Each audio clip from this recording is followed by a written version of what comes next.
सनकादिकों ने भगवान महाविष्णु को कहा कि सनातन धर्म आपसे ही उत्पन्न हुआ है और आप ही बार बार अवतार जो लेते हैं वो सनातन धर्म की रक्षा के लिए ही लेते हैं। एक बड़ी महत्वपूर्ण बात आज हमारे सामने अध्ययन और चिंतन में स्वाध्याय में आई। दूसरी बात है कि सनकादिक मुनियों ने कहा कि देखिए, हमने आपके द्वारपालों को श्राप दे दिया, दे आर योर पीपल, आप चाहें तो इस श्राप को हटा सकते हैं, आपको यह स्वतंत्रता है और हमें उसके बदले में श्राप दे सकते हैं। तो भगवान कहते हैं कि नहीं, ब्राह्मण जो भी करते हैं वो वही करते हैं जो मैं चाहता हूं। तुम्हारा तो नाम हुआ है, चाह तो मेरी थी, मेरी ही ऐसी इच्छा थी कि ऐसा हो जाए।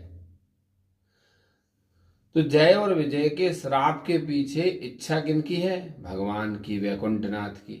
और ये हमारे वैकुंठनाथ भगवान कहते हैं कि मेरी इच्छा भी इसलिए है क्योंकि मैं ब्रह्म तेज को मिटाना नहीं चाहता।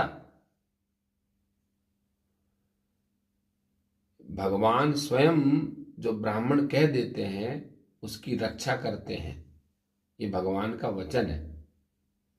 इसके पीछे एक छोटी सी संक्षिप्त लघु कथा है कि एक बार जब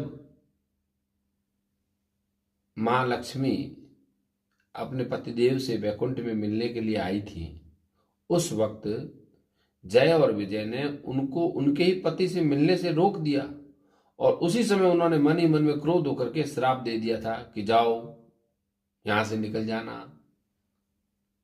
लक्ष्मी जी ने पहले ही श्राप दे दिया था।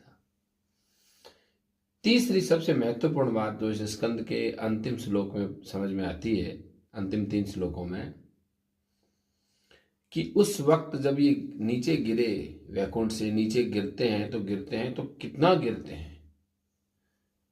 जब ये गिरे ऊपर से नीचे तो श्रेष्ठ विमानों पर बैठे हुए वैकुंठ वासियों में हाहाकार मच गया कि अरे, ये ऊपर से, हमारे से ऊपर से नीचे आ रहे हैं। नीचे लोग, देवता लोग देख रहे हैं अन्य लोकों में इनको। और वो कहाँ गए? वो उस वक्त वे कश्यप जी का जो उग्र तेज है दिति के गर्भ में था, उसी में वे उस तेज में प्रवेश कर गए, उनके अंडे और उनके रज और वीर्य के साथ में। तो यहाँ पे एक बात तय हो जाती है कि जब भी कोई पति और पत्नी गर्भ की इच्छा से, संतान की इच्छा से उस कार्य में संलग्न होते हैं, उस वक्त